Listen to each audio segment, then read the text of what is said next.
Free unicorns for everybody. Unicorns for everybody. I never got mine, so I don't know who started this rumor about getting 50 unicorns or 50 unicorns or unicorn for 50 reviews. I get mixed up. 50 reviews, you get a free unicorn. Casey says he's on the way, by the way. Oh, good. Oh, awesome. We're live. Well, we are live. Welcome to the Thursday Night Wildcard episode with 4 guests who have been nominated for Dragon Awards this year. We have with us tonight Jon Osborne, Christopher Woods, Mark H. Wandry, and KC Ezell. And we're going to talk about the books they've written, how they got there, and what it's like to be up for an award and that kind of thing. And yeah, we'll probably be talking about unicorns too, Rick. Yeah. And Casey's not actually here yet, so no, she's not actually here yet. So we're gonna do a little pre-show nonsense before and give her a chance to get here and let some other folks filter in. She got promoted or something, or she's getting promoted, is what I've heard recently. Yeah. Oh, really? Well, good for her. That's awesome. Major Ezell. Nice. So, Scott, anything interesting happened to you since Monday? Seen any more animal-related prostitutes? You know, I've been looking for more prostitutes with goats, but I haven't seen any. I haven't seen any more coyote stories either, so I don't really have any more animals. What have you been doing with your life? Well, I have Monday, Tuesday, Wednesday off, so I don't see as much. Oh, okay. The show in the last, but I did go to supervisor retreat today, and they were talking about working the south side where I work. I said, yeah, it's literally a goat fornication down there because I got proof it. We got video of the prostitutes walking their goats. So anyway, another day in my life. Other than that, just writing and doing crazy stuff like that. It's raining here in Kansas. It's like literally like everything's green, totally awesome, beautiful, cool weather. Normally it's like, the rim of hell here at this time. And there's Casey right there. There she is. Major Casey. Not yet. Not till next week. Oh, can you jinx that, or is that pretty much, I want to mess up? No. It's a done deal. It's just, I don't actually put the rank on until next week. So we're going to be the first. Well, you're a general on our show. We're giving you very much congratulations. Key medium promotion to Generalissimo. There you go. There you go. What's up, Donna? Sorry I was late. Hey, how are you guys? Good. How are you? Good. Mark, how's your Airbnb? Is it good? It is fine. I'm sitting here with Joy in our Airbnb bedroom. Hi. Yay. I'm so excited to see you guys tomorrow. Mark and Joy traveled up here to come to my promotion party. So fantastic. All right.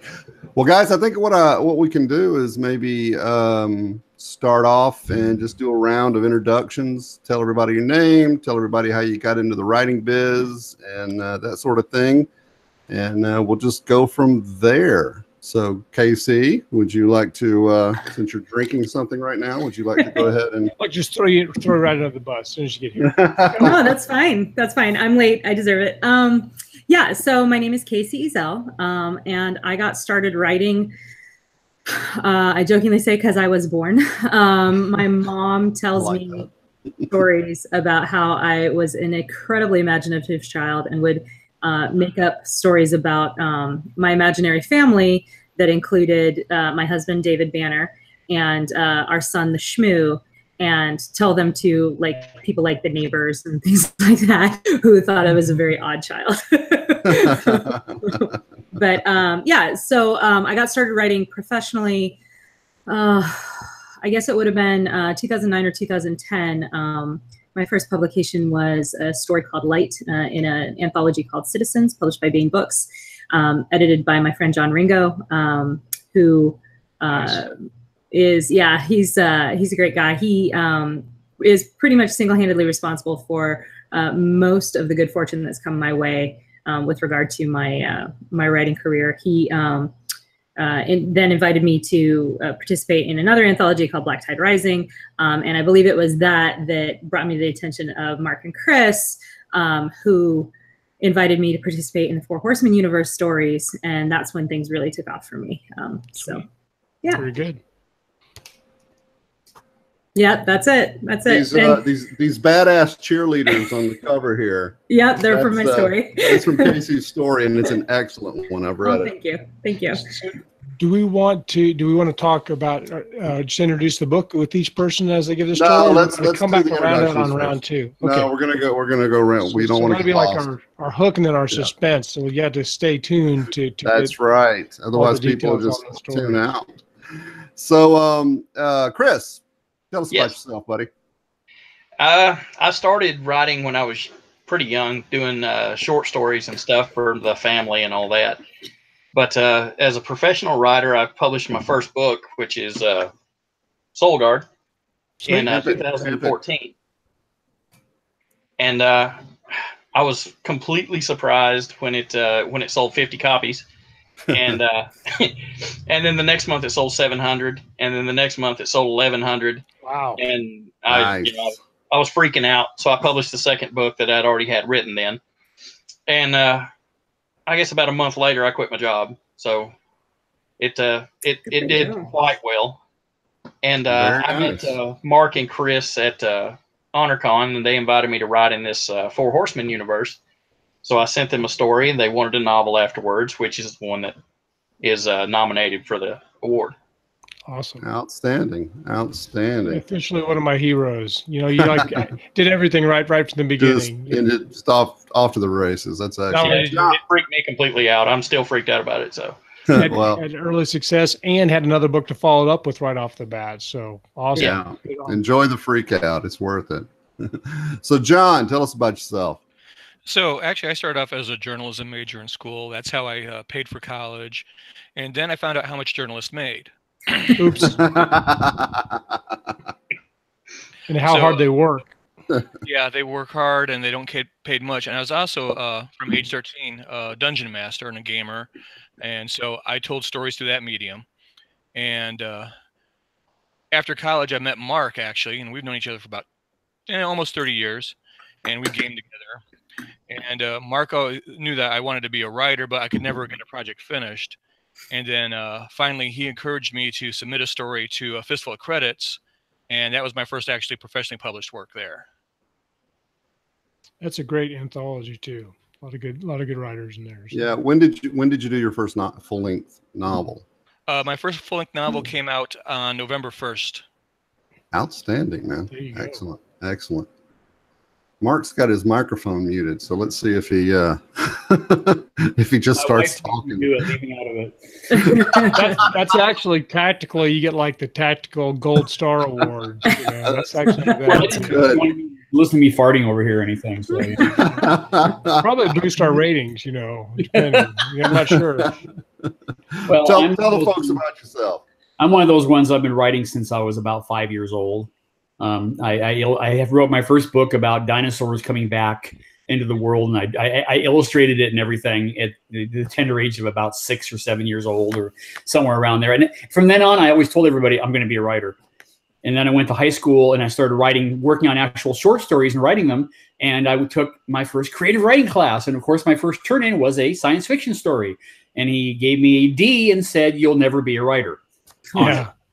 So screw that guy. Yeah, that guy. And luckily, I refused to listen to him, although it did kind of like set me back a little bit until I realized he was full of shit.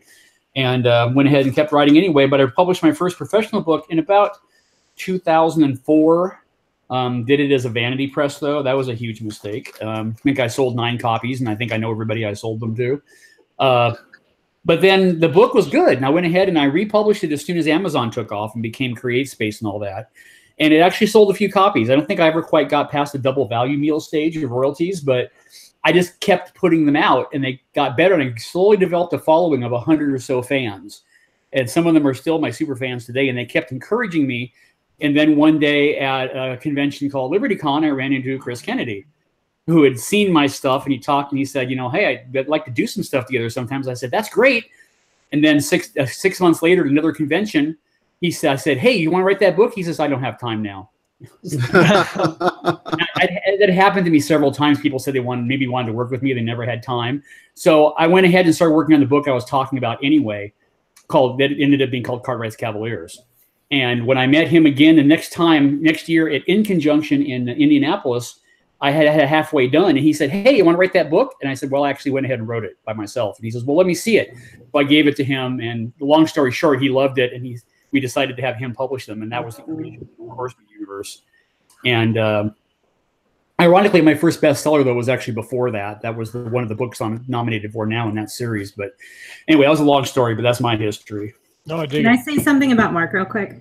Oh, God. Do it. Say Absolutely. Let's hear some dish. Come on. So one of the things Mark isn't telling you is that of this group here, he is he's sort of like the center of gravity of the group, because we all came together because of the Four Horsemen universe, which is his creation that he and Chris Kennedy published, and had this just you made him blush. That's a little detail he just sort of glossed right over. Exactly. Yeah. Sorry, you guys distracted me. I don't know where I was going with that. But yeah, you're talking about how great I am. Right. So with with the Four Horsemen universe, with this, he and Chris, so he created it. He and Chris developed it and turned it into this like insane concept of this shared world universe that has really been a springboard for a lot of writers. I mean, not just the other three of us sitting here, but several other writers. That's been their introduction to their first pro sale, their introduction to the world of publishing, and it's just really been a good thing. And I don't think that should go unremarked. So good job, Mark. Well said. Well said indeed. I get that vibe. I get that vibe. He's just humble. Well, world building is my thing. Is what I've always enjoyed the most, and I continue to do a lot of the driving and creation of the universe. And I'm that person that says no whenever somebody has an idea. So the joke is antimatter and anti-gravity. Did not exist in the Four Horsemen universe. So when we wrote the last book and antimatter showed up, everybody was, "What the hell?" But they post on Facebook. I would post a GIF with no. Yeah. Now you say the world building is your thing. Now, I also am a gamer from like the mid '80s. I started in high school, and I find a lot of times when I'm working on a novel that my experience building worlds for gaming really translates well to that. Did any of your background in gaming help you flesh out all of the stuff? Oh, absolutely. My first world, the Earth Song series, has you can ask Oz. A lot of the aliens in there are right out of stuff that I've ran. I just recycled material. Commonly, characters that were archetypes that were in my role playing group will show up in my stories to this day. Yeah, the typical I must have every skill type. Just get out of the way. I'll just shoot for you type. All these. Anybody who's ever played role playing games know there's certain types of players. And they make great characters in your story. And the great thing is when you're writing a book is they can't screw everything up for you. Right. I think that's right. NPCs. Yeah. Yeah. I think that's a gamer thing because I noticed the same thing in Oz's books. Yep. Yeah. My first trilogy that I did on KDP was directly drawn from a campaign I had run a couple of years prior to that. So I think gamers, it's storytelling across the board, and you tweak it for whatever medium you're using. Well, and if you're a long-time role player, too, it creates that nimbleness. Right. You as a writer. Improv. You got to improv. Yeah. Well, exactly. Absolutely. Because ask Oz, you'll spend 36 hours working on a game session, and the players ruin it in 10 minutes. No scenario survives first contact with the players ever. Yeah. Ever. Yep. That's when you do horrible things to them. Tell us about the Dragon Awards. Whoever knows the most about them, because I was kind of unfamiliar with them until I heard you guys talking about them at LibertyCon. And this is my third one. You want me to take it? Yeah. Yes, we do. Been nominated for more of them. So in 2015 was 2014, 2015 was the big Hugo kerfuffle with the sad puppies, basically. Yeah, I remember that. It just kind of exploded all over the scenes, and Larry initiated it, and it went on several years after that with other people leading it. But the point he's trying to make is that the Hugos were no longer an award for writers and fans. It was purely an award for certain people. They were being gatekeepers of this, and they would not allow you to play if you didn't play by their rules. So he made his point, and in the process of it, they said, "Well, if you don't like it, go make your own award." And Dragon said, "Oh, hold my beer." And that's literally what they did. They created a completely fan-based award. All you have to be is a person, and you can vote. You can nominate and you can vote. You just have to have a unique, internet address and everything, and you can do it. And they've got methods in place to keep you from farming them too, because I've heard from some people that you can't. So they're actually being pretty careful about this. Well, the first year the Dragons came out in 2016, they had, I think, 5,000 nominations is people who nominated books. And I think the final ones, it took about 1,000 votes to win a category. Well, after the second year last year, it was up to 10,000 people nominated books, and I'd never heard the final awards. And I don't know how this year went, but you can see it's obviously going to keep escalating. They have, I think, 11 or 12 categories, everything from best science fiction, best military science fiction, best fantasy, best YA, all these categories, and media categories as well. And they added a category, removed a category this year. And I might have got distracted. So what's it take to be qualified to vote? Do you have to be part of? You have to have a book. sign up. Yeah. Okay. Yeah, I actually voted this year. Email address and sign up. Yeah, you have to have a unique email address. And the book has to have been released in the calendar year, and it has to meet their qualifications of size and format and stuff. So, So for like the Hugo Smos, you have to be a member of, is it SWFA or which one is that? You have to buy at least. You have to buy a membership to the When there's some where you have to be a professionally published author to vote. Well, to get into, the last time I looked, to get into SFWA, you had to have, as an indie, had to have made a certain amount of money in the course of the last calendar year. And as a trad pub, you had to have like so many professional contracts within a certain amount of time. So, I mean, they essentially were setting it up where you have to be in this organization to participate. But if you're, so they're qualifying it by membership, basically. So, which is interesting. I'm not going to bag on it. We could go off on that. So we're not here to talk about that. We're here to talk about the Dragons. The only reason I mentioned it is because that was the reason the Dragons came into existence. Oh, yeah. Sure. I don't think that's true, Mark. Actually, I don't think that's true. It's my understanding that there was an award in the works for a couple of years before the whole kerfuffle happened in 2015. Yeah. I think the timing of it just worked out so that it looked a lot like that.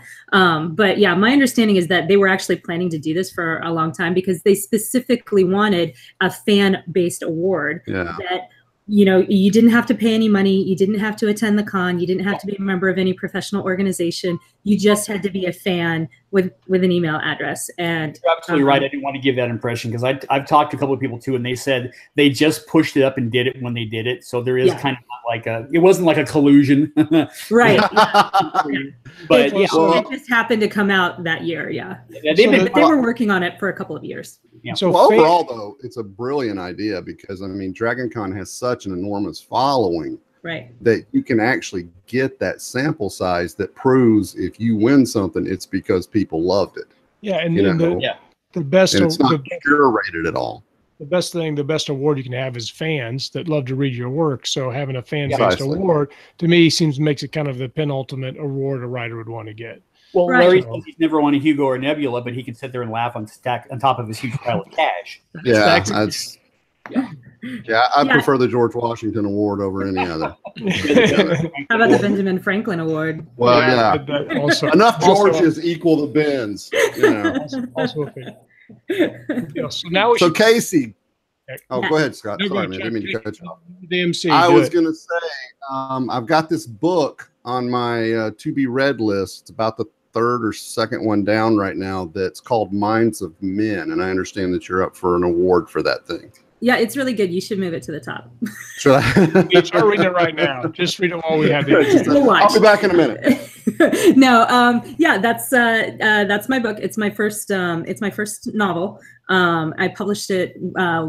Chris Kennedy Publishing published it through his Theogony Press imprint. It came out November 11th last year, Veterans Day, and it's the story of Evelyn Adamson, who is she's a young woman who has some psychic talent, and it's set in World War II. And I don't know how much I know you and Scott have heard this before, but basically the background of the story is that in 1943, there was an organization called 8th Air Force that was a U.S. Army Air Corps organization. They flew B-17 bombers doing high-altitude daylight precision bombing missions over occupied Europe. And in 1943, they were getting their asses handed to them, in part because they didn't have a long-range fighter escort. And so as a mitigation measure, long story short, these Evelyn and 19 other young women with, similar talent form part of an organization that joins these air crews on board their bombers and flies with them and essentially acts like human radios, which allows them to fly tighter formation, move more in unison, and thus protect themselves better against the Luftwaffe fighters, because they're the way that they would attack is, the best defense was flying close formation and provide, so that they could provide crossing fields of fire with their defensive weapons and stuff. So basically these women are telepaths and they have a mind link so that they can coordinate the formations and things. Correct. And they link with the individual crew members too, which actually allows them to operate better. So there's some underlying principles there that I'm not sure anybody but another aviator would necessarily recognize. We talk a lot in aviation about like crew resource management and how you communicate as a crew and move as a crew and think as a crew. And the ideal goal is that you act as one organism. And so putting a psychic on board that allows everyone to basically be in each other's heads facilitates that, or that's the purpose anyway. It's almost like they're forming their own little hive mind swarm kind of thing. Right. And it all works great, and then they get shot down. And then it goes horribly wrong. And it works awesome until it doesn't. Right. Yeah. So yeah, so that's my story. All right. Cool. Well, I am going to hang on. Everybody vote for it. I already did, actually. Thank you. Vote early, vote often. That's true. But you can't, because it's the Dragon Awards. So just so everybody knows, as our writer guests give descriptions of their novels that they're up for, I'm going to drop links to the Amazon pages for those novels into the live chat. And I encourage everyone to check these books out because, hey, they're up for an award. They must have something. Our live chat is being very polite and mannerly tonight too. It's a little disconcerting. I'm kind of freaked out, but I guess JR must not be there. I don't know. Yeah, I haven't seen him. KR is here, Ken's here, but I haven't seen JR. But Chris is here. He says that Casey's right. He thinks Casey is right. So that's thanks, Chris. High praise. Casey, that's how you get to be majors. You got to be right all the time. I'm good. So Chris, what did you write? I wrote a little thing called Legend. And incredibly awesome cover, by the way. Thank you. It was a story that began in Fistful of Credits as a short story, and I just continued afterwards. And the guy Martin Quincy, he tried to retire at the end of the short story, and he got bored. So he ran into Jim Cartwright, who hired him into Cartwright's Cavaliers. Well, he joined Cartwright's, and he went on a few missions and did some pretty legendary shit. And he earns his name throughout the whole book. He hates it, but that's what he is. And a little later, he gets bored again. So he tries to start up his own merc group, and this book, the majority of this book is about that merc group that he puts together. Cool. I like merc. All merc stories are awesome. Yeah. Well, okay. If people, so who, you say his merc group, so obviously you've got a supporting cast there. What are some of the other? Oh yes, he's got some of the guys that served with him, and then he's also he's joined by. They have another mission back on the Tiwari where the Siricon come from, and he ends up doing something pretty incredible there, and they have a major impact on what happened there. So the royalty basically gives them a company, and when he does that, he's actually, I guess, making them free from needing to be mercs. So he's got a lot of money. He's got a lot of, and he's bored with just going out and killing shit. So he ends up making a partnership with the prime of Tiwari's daughter, and they build this merc unit up from alien races instead of humans, and a lot of humans along the way as well. Mark, are you okay? Yeah, I was wondering what Mark was doing there. I didn't see it. He had his hand. He had a leg cramp. Sorry. Oh, I was okay. going to say, does my story Yeah. hurt your eyes that I bad? know. That's wow. That's a powerful description you're giving in there, Chris. You're just not touching people. I've with heard your Mark. storytelling power. we love It Mark, wasn't except very when we take detailed him or out. anything. It was kind of just rambling, so maybe that's what hurt him. All right. But Well, he everybody gets to check the out. point. Well, everybody check out Legend if you're interested in some good sci-fi mercenary action. That sounds like a good one. Let's see here. John, tell us about your book, sir. All right. My book is A Tempered Warrior. It is up for Best Fantasy Novel this year at the Dragons. And it is book 2 of the Milesian Accords trilogy, which is, the Milesian Accords is a tale of two people who have a tangled past and a shared destiny caught between the forces of the exiled gods and the powers that be. And they've been thrown into this challenge where the exiled gods and supernatural folk are trying to come back to the world of man, and the existing powers want to prevent that. And the main character in book 2, A Tempered Warrior, is Erin Donnelly, and she's been chosen to be the champion for the exiled gods.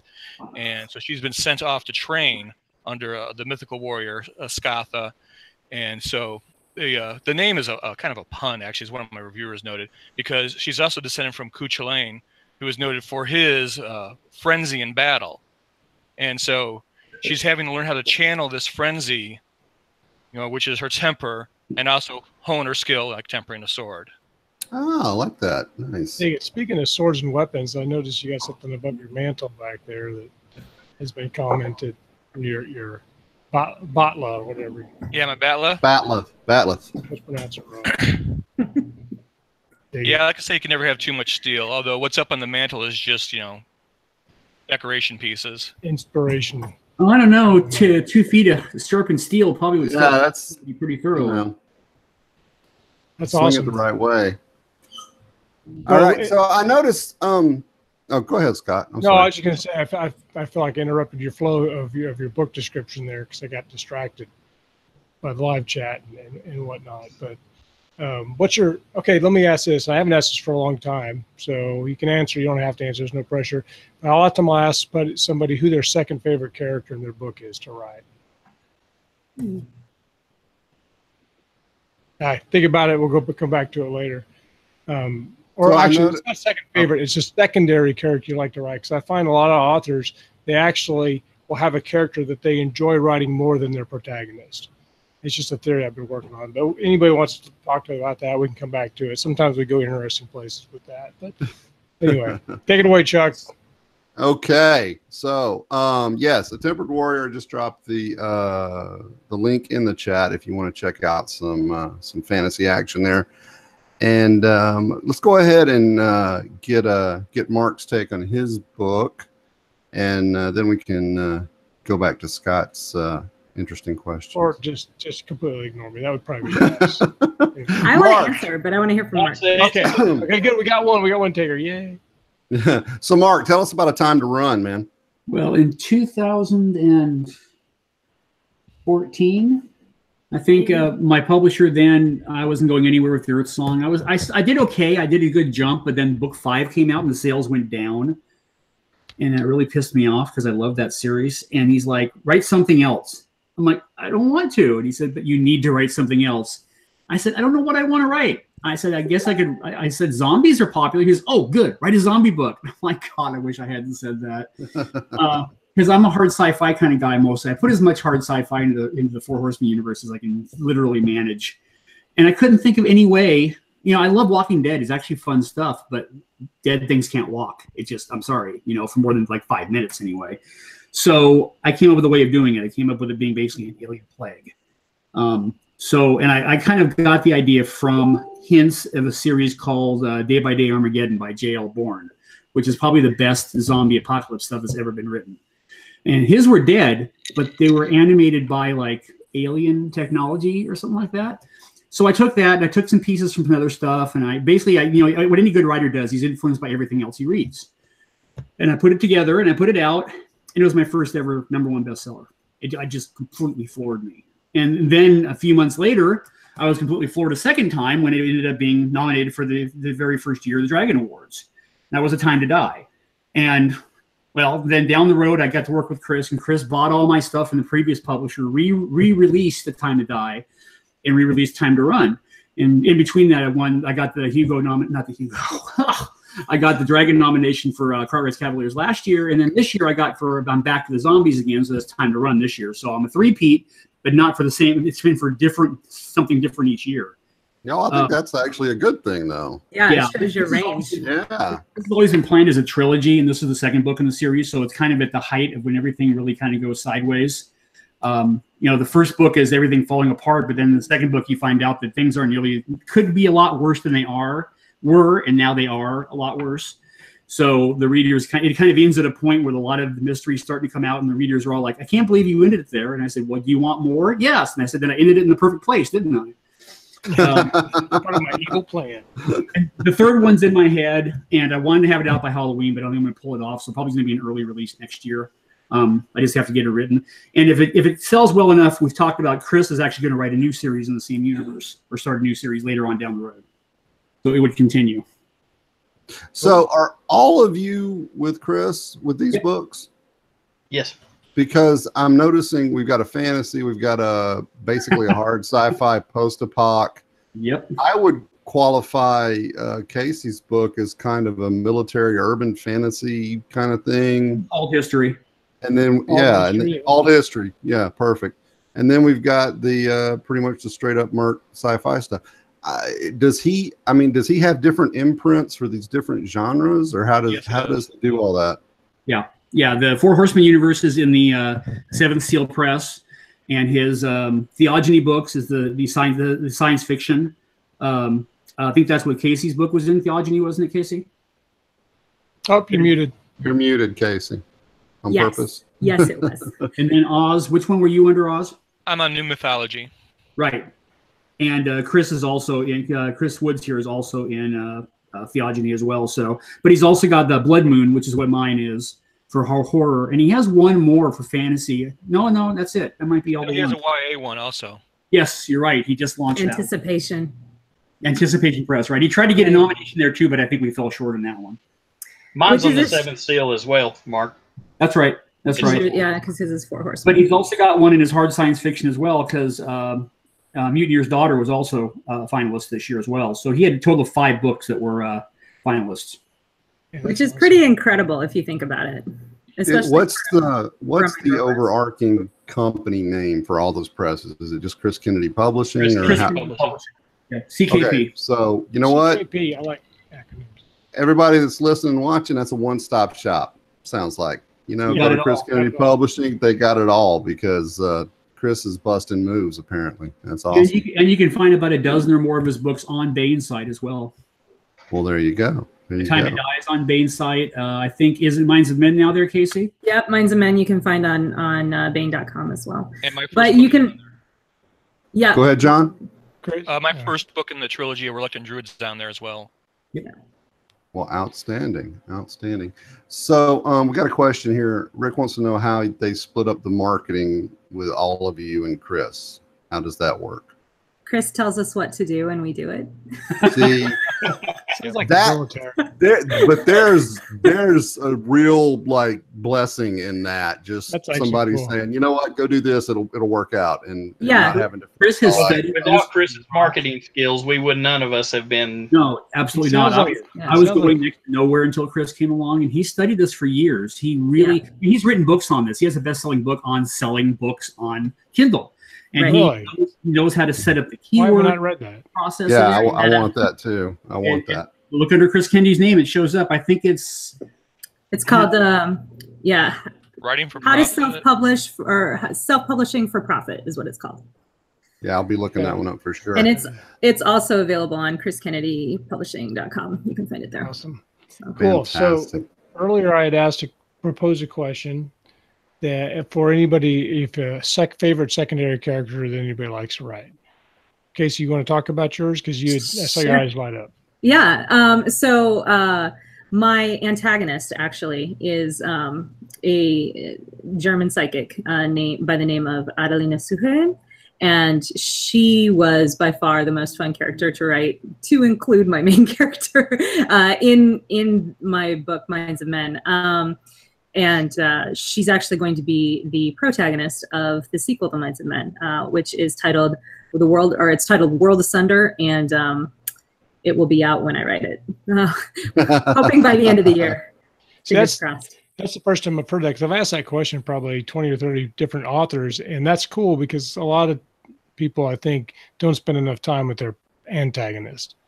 Well, I kind of, it was pretty early on in the process that I sort of, I sort of fell in love with her, because this is going to sound awful, and I hope that I don't offend anyone by this, but I found it an interesting challenge, because I've always really liked villains who were not just the mustache twirling villains. I've always liked villains who were somewhat sympathetic characters.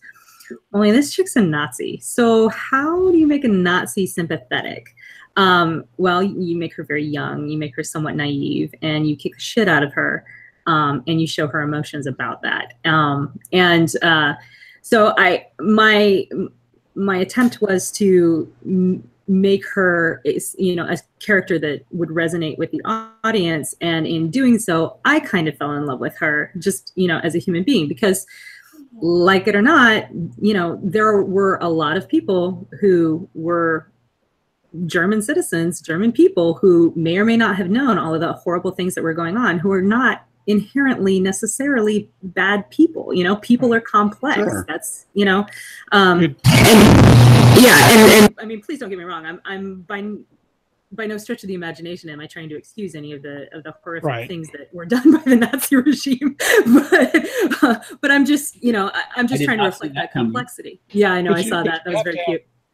Having sympathetic villains or complex villains, like, for example, I love the Game of Thrones, and so that's a great I've listened to it like 5 times or 3 times all the way through 5 books, and every time I come to Sangor Clegane the first time, I'm like, that guy's an asshole. He killed the butcher's boy. But by the end of book 5, you're kind of wishing that he hadn't gotten killed, because he stood up for Arya and blah blah blah blah blah and things, different things and stuff. But every time I come back around, I'm like, man, I think he's a really bad guy. I mean, he's unredeemable. But so he's complex. So complexity is good in characters. Yeah. Well, I mean, every villain is the hero of their own story. I believe that. Right. And I've always responded well to stories that have that sort of dichotomy and complexity. So I thought I'd flip the script pretty early on, and decided that book 2 would center on Adelina and what happens to her after the war. That's fantastic. Dang it, now I know she lives. What's that? I said, dang it, now Mark? I'm only about 2/3 of the way through that. Because you know what? Me and Joy were listening to that in the car on the drive, and we were out west. And like, the first thing that after that scene happens, I'm not going to say what the details of it, but me and Joy looked at each other and says, I would have shot the bitch. Yeah. Well, I would have too. I would have too. Breathing. Yeah. Yeah, got to get you're trying to evoke emotions. That's good storytelling right there. Yeah. Rick Partlow in our live chat says that every hero is a villain of someone else's story too. So very true. Very true. Which is one of the things I tried to do with Evie, particularly in the scene that Mark is talking about. It's basically like the first climactic psychic battle between the two ladies, and I was trying to figure out how to do it and how to write it. And I was like, okay, how do I make this person the big bad? And I realized that Lena isn't the big bad. Evie's the big bad, So anyway, sorry. I feel like I'm like monopolizing you guys. No, you're fine. You're fine. I'll stop talking for a while. I'll put my mic back on mute. So anybody's free to go with that question, or if we have other topics we want to talk about. Let's do a round of that. What about you, Chris? You got a favorite secondary character that you like writing about? It's hard to pick a favorite. I love all of them. They're like my children, I try to build up all the secondary characters, and that way, as bad as it sounds, when you have to kill one of them, it really hurts. It hurts. As it should be. As the writer, to kill one of them, it's going to hurt. Sure, we're going to feel it, and it happens repeatedly throughout my books. I mean, I try I try to make most of them survive. Most of the ones that I really, really like. But sometimes you just have to do something like that. Story goes where it goes, right? And and you gotta make it where a person feels that to their bones when they read it. Sure. I've always said that art is nothing but the transfer of an emotion that you want to convey through some sort of creative medium. It could be writing or art or whatever. So if you feel for this character and you have that feeling and you do it right, it's going to come across on the page and infect the person that's reading it. And if nobody ever bites the dirt, infect's a good word.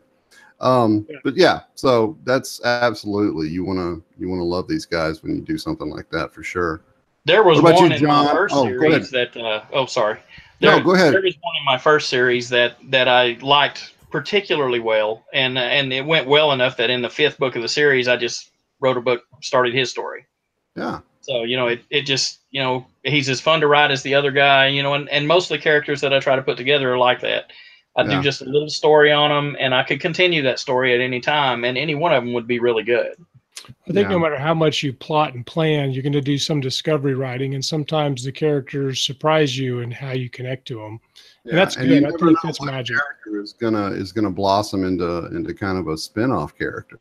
Yeah, I'm having more fun with the second character now that I'm writing it than I did with the first character. Right. Yeah. Right. Cool. What about you, John? You got a favorite secondary? Oh yeah, I do. And I didn't expect this character to be, my favorite or anything. It was just like a afterthought. He was a plot mechanic, but basically he's a talking dog. Oh, dig it! I'm down. He works with the antagonist side, I guess you could say, and most of the antagonists in the story are driven by either religion or the power, the supernatural power behind the religion. And the dog Cashman he's descended from a shape-changing Nephilim. And he is just totally mercenary, and he's a smartass, and he's in it for himself. He's self-centered, and he's just a hoot to write. So it's made after you? We're anthropomorphizing you. John's a humble guy. He is. In fact, he got him to smile, so we should have taken a picture. We'll go back and screen capture it later. I have never written from an animal's point of view. Oh, I love it. I mean, aliens. I like to watch it from alien points of view. I have a couple good aliens. Yeah. I've done that. I've done like space alien kind of points of view, but never just like a dog or a cat or a raccoon or something. And Mark and I wrote from a spider's point of view. That's cool. There you go. Is that a book or a story? What was it? It's a book. It's in the Four Horsemen universe. It's called Weaver. Mark and I co-wrote it. It's a love story between a 10-foot tall spider and a chipmunk sort of creature. That's awesome. That is actually. By the end of this, you will love a spider that's ridden by a chipmunk with a big gun. And they said, no way. And everyone, we've had a bunch of reviews said they do it, and they were right. Yeah. Well, you know what? Marvel did it with a cybernetic raccoon and a tree. So, you guys can get away with it. Yeah, they set the bar pretty low.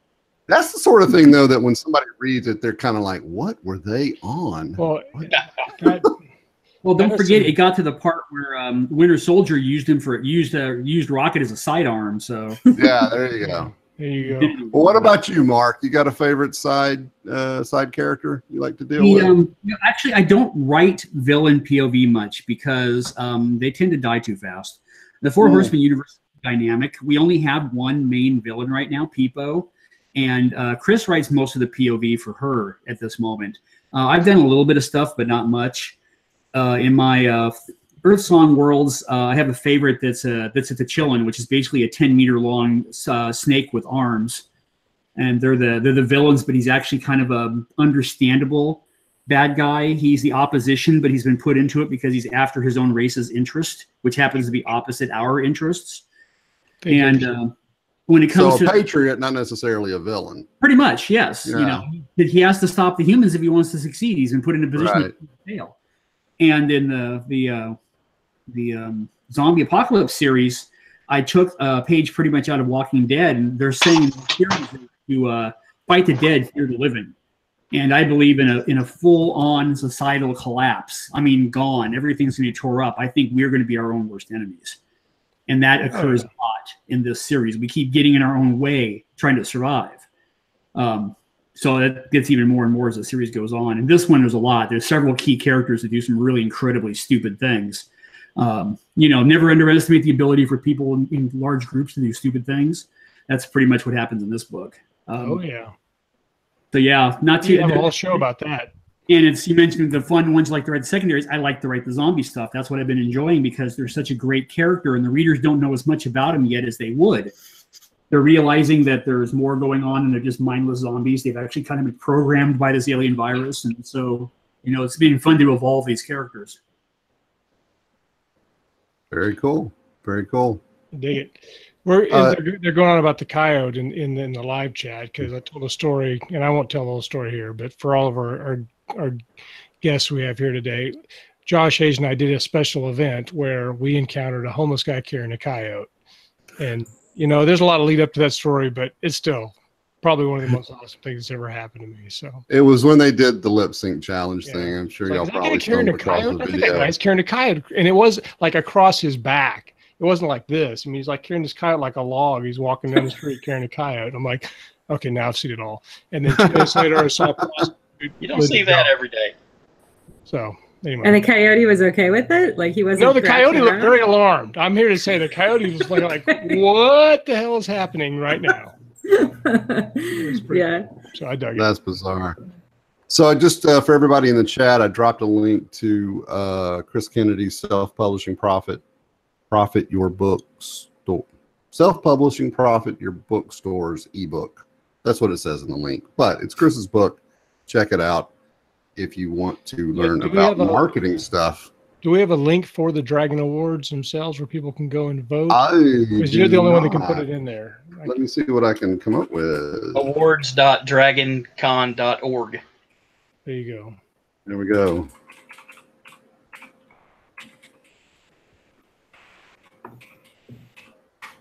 It should have a link up there that says register to vote.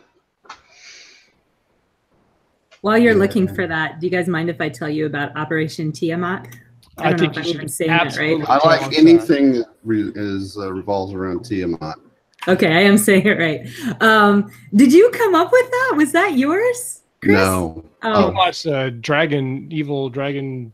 Yeah. Yeah, she's like the. Was it you, Mark? Jamie Gibson, I believe, came up with that one. Oh, maybe it was Jamie. I don't know. Anyway, the point is, that was you, dude.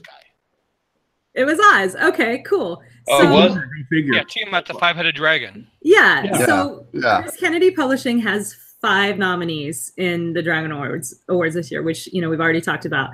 And John Oz, when we were all announcing, hey, I'm a finalist, and Chris was like counting it up, and then he made the big announcement, as the publisher, saying Chris Kennedy Publishing is proud to announce that we have 5 finalists this year. And Chris is saying Jamie started. Anyway, whatever. I think it was Oz.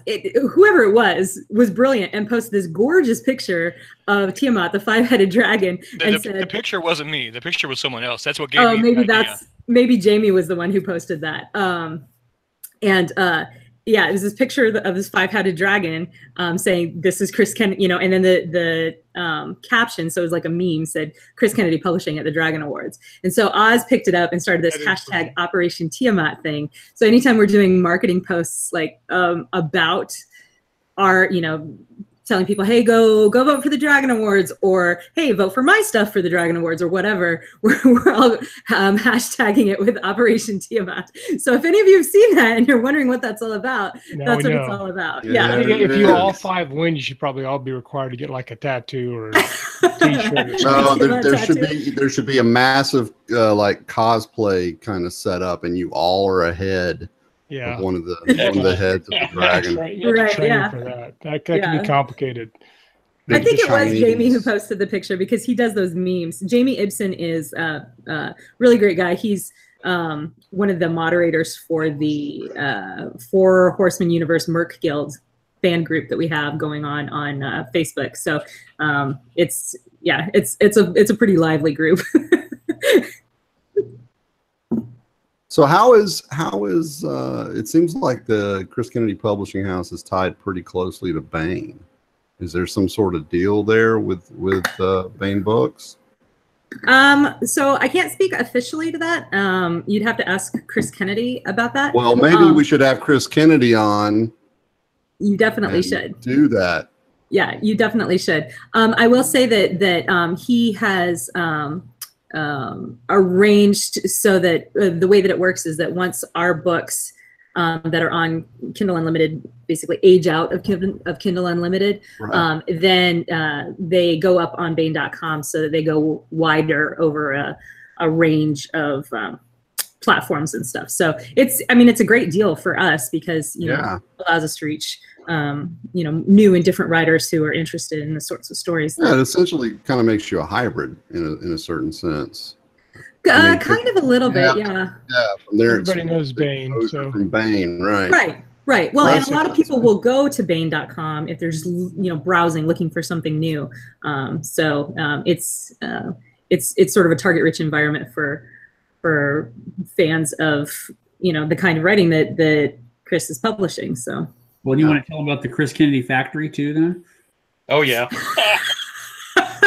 We are the England. Do tell. A reviewer in the UK basically did their Germany. She's in Germany. Awards, and every time she came to one of Chris's books, she started referring to it from Chris Kennedy's KU Writing Factory. Right. Is what she called it. Like all we do is we push a button and a book comes out. It's not like dozens of authors laughter and wait at this. So I sent you a GIF in the link to our chat of what I had created from it. So we took it and we ran with it. And we says, yeah, we're all wage slaves to the Chris Kennedy writing.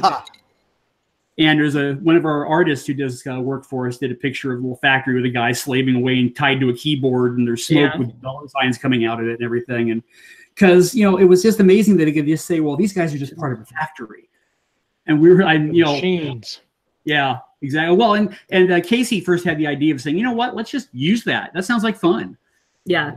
Well, so, here's the deal. Like, I'm a military officer. I spent my entire life in the military. And Scott, I know that this will probably resonate with you because I've heard it's very similar in the law enforcement community. But when someone gives you a shitty nickname, the only thing that you can do is own that shitty nickname.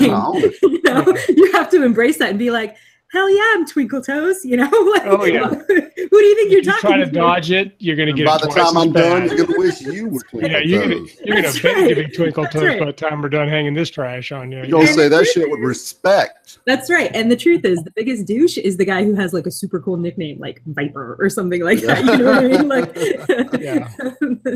Like, we have a guy in the department that literally his nickname given by people that he back in the day is Dirty Harry, and he is literally a living legend. Oh, that's tragic. 20 years later, I'll show up for a call as a brand new rookie, and he's still around.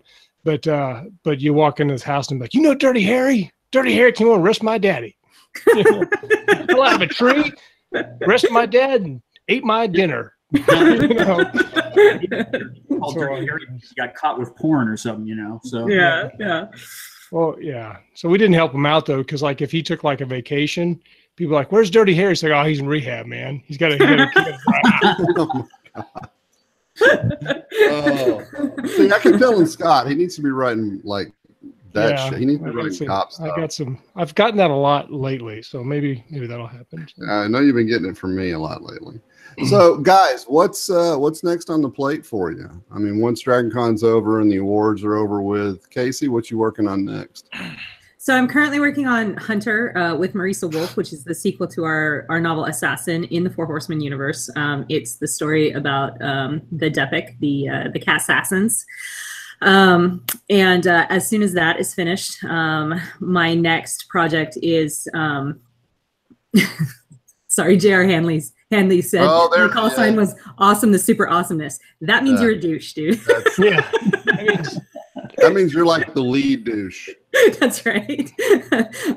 Anyway, after Hunter, my next project is World Asunder, which is, like I said earlier, the sequel to Minds of Men. Finally, I'm getting to it. So in addition to that, I have a anthology that I am co-editing with Larry Correa for Baen called Noir Fatale. I'm looking forward to that one. Thanks. I am too. It's really good. I really think people are really going to like it.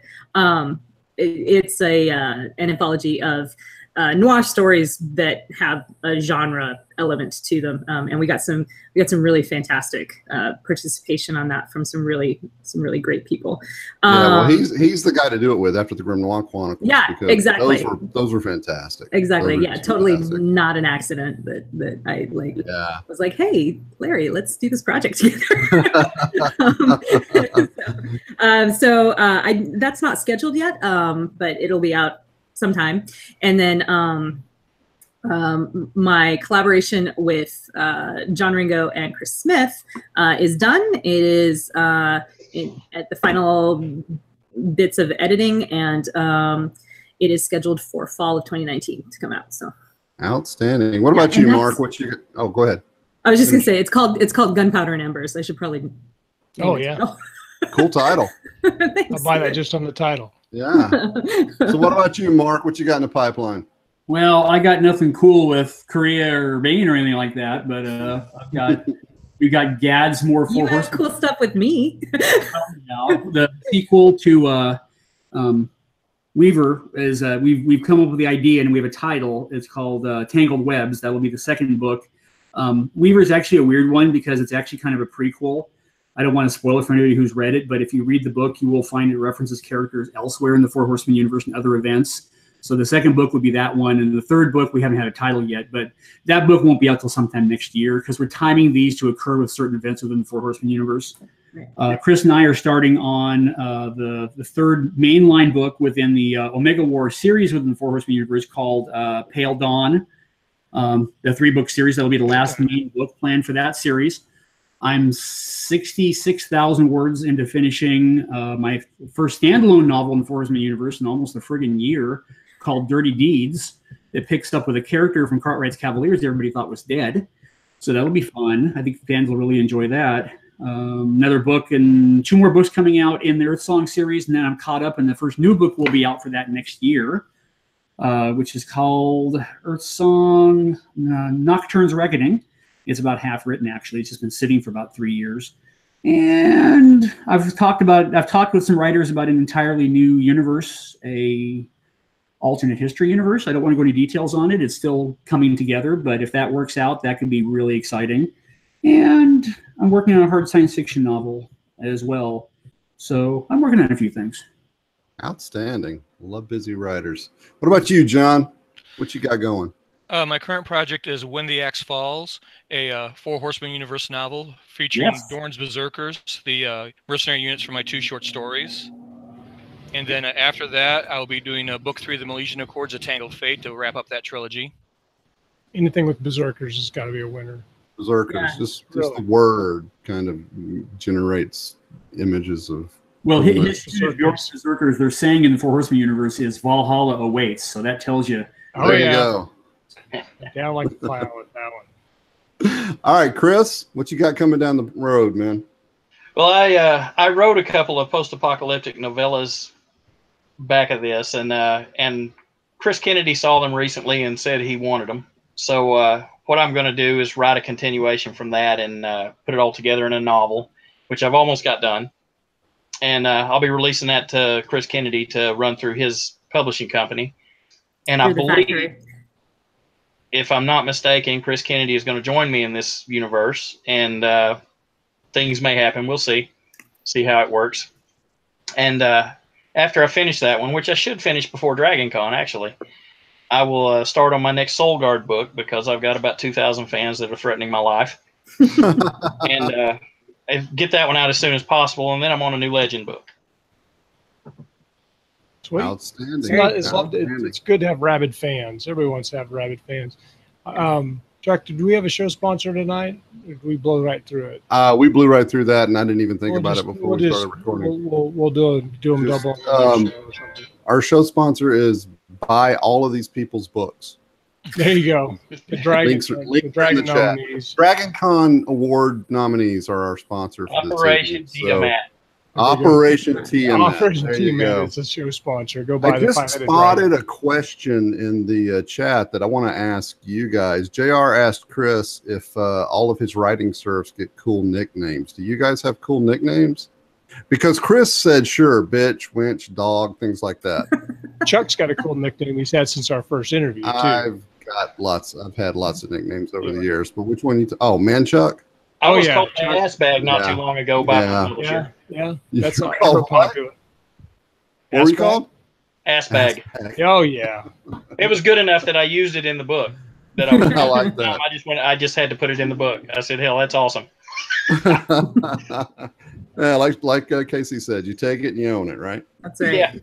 All right. I suspect Chris's editors have a nickname for me. Uh-oh. Yeah, editor nicknames. Yeah. Yep. Well, guys, we're actually coming up on the hour, and I want to respect everybody's time, and I want to thank you all for joining us tonight to talk about your books and your writing journey and all the other awesomeness that you encompass. So this has Good been luck. I hope you win all 5. Good luck to you. And this is our Thursday night wildcard interview, and everybody have a good time at DragonCon. And we will see the rest of you Monday at 8 p.m. for more talking about reading, writing, and everything in between. Peace out, folks.